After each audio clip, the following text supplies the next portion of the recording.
So, I want you to ask yourself something and really keep this in mind as we go through this. Have you ever woken up completely unsure if you were still dreaming? For this couple, that boundary between being awake and being trapped in a nightmare is about to completely vanish.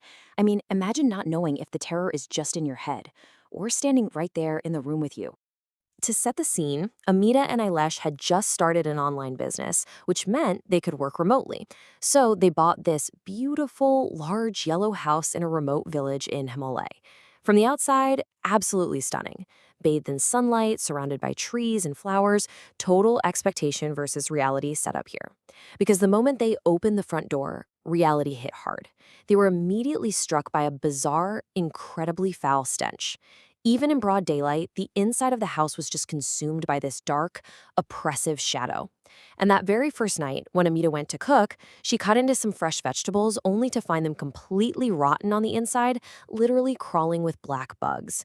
It was like an immediate physical manifestation of some dark, rotting presence in the home. Okay, looking at the timeline here, we're talking about a rapid 72-hour descent into complete psychological and supernatural madness. The escalation is unbelievably aggressive. They go from odd, quirky behavior to a full-blown paranormal assault in just 3 nights. So let's start with night one. It all kicks off at 4:30 a.m. Amita wakes up and realizes her husband is missing from bed. She wanders outside and finds Eilish in the garden, and he's just vigorously digging a deep hole with a shovel. But the creepiest part? He's wearing this deeply unsettling, eerie smile. When she finally calls out to him, he kind of snaps out of it, claiming he has absolutely no memory of how he even got out there. Now, initially, Amita brushes this off. You'd probably do the same, right? You just write it off as a bizarre, stress-induced sleepwalking incident. But that piece definitely doesn't last. Because on the second night, the sensory details escalate dramatically. Amita is jolted awake by this loud, grating noise. It sounds like a heavy chair being dragged across the floor below her. She goes to investigate and actually discovers a hidden door beneath the staircase that leads down to a basement. When she opens it and steps inside, she gets hit by this intense, overpowering smell of rotting herbs. And there, sitting in a rocking chair in the dim light of a red lantern, is Ilesh. He's just staring blankly at a black bottle. The atmosphere is just incredibly thick and terrifying at this point. As Amita calls out to him, her voice trembling, the rocking chair just stops. Ilesh looks up, and his pupils have completely vanished, just rolled back. And materializing right behind him is a terrifying entity. It's this blurry, dark shadow of a woman with long, stringy hair and hollow, white eyes. Before Amita can even process what she's seeing, this dark entity lunges forward and violently chokes her, suffocating her until she completely loses consciousness. While she's unconscious, Amita is plunged into this horrifying vision. She dreams she's standing in the exact spot in the garden where Ilesh was digging the night before, but this time, she's the one frantically digging.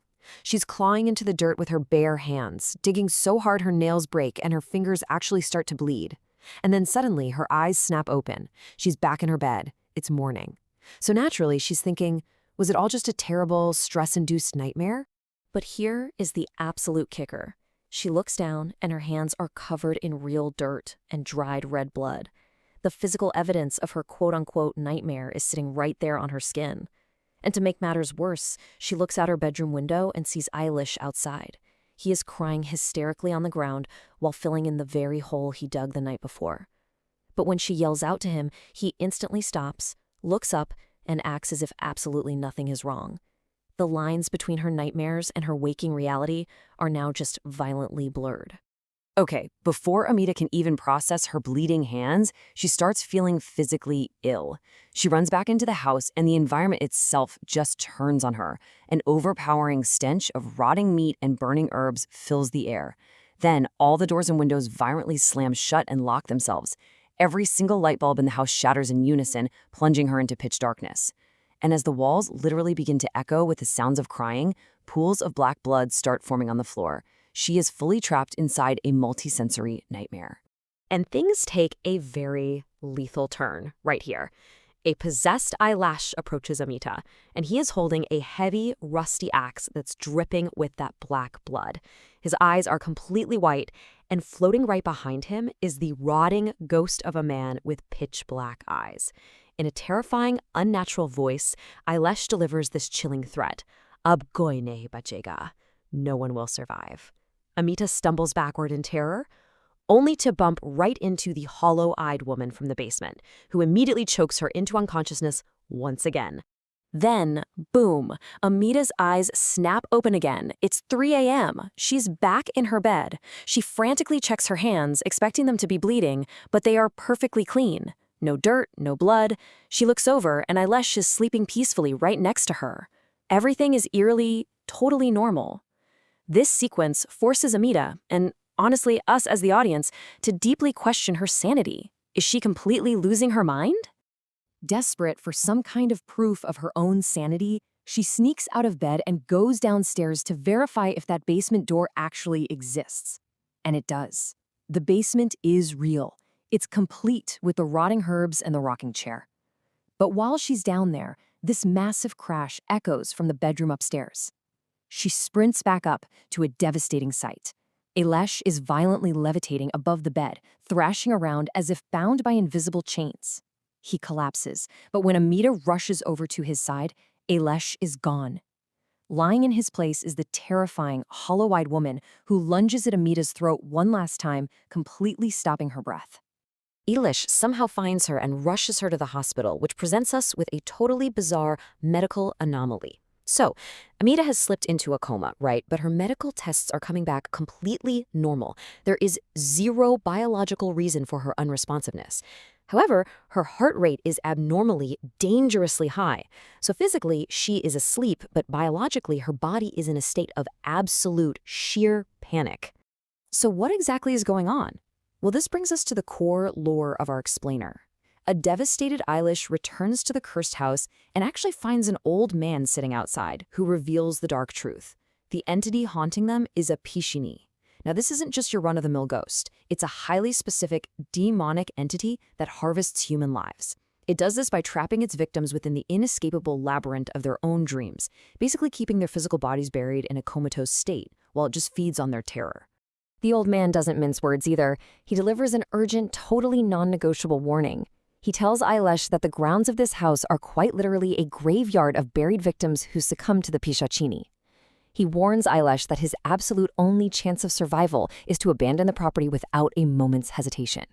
But just as Ilesh calls out to thank him, we get this final heartbreaking twist. The old man stands up, walks toward the forest, and just dissolves completely into thin air. He wasn't a local villager. He was merely another trapped soul, a previous victim of the Pichachini whose own dreams and life were stolen. He was just trying to save Ilesh from suffering that exact same fate. It proves that the entire property is essentially a purgatory of wandering souls. Thankfully, Ilesh takes the ghostly old man's advice. He takes immediate action, permanently abandons the house, and organizes a protective puja, a spiritual prayer and cleansing ritual specifically dedicated to Amita's health. And you know what? It works. The spiritual intervention actually breaks the Pichachini's hold, and Amita suddenly awakens from her medically inexplicable coma. But when she wakes up, she's crying. She describes not just the sheer terror, but the extreme, crushing loneliness of being isolated and trapped inside the dream version of that house. So, while Amita and Ilesh did survive, their ordeal definitely leaves us with a lingering sense of unease. It's a pretty stark reminder of just how fragile our perception of reality really is. As we wrap up this explainer on the Pichachini's curse, I want to leave you with this one thought. If you were trapped inside your own worst nightmares, totally surrounded by everything you fear, how would you even know when to wake up?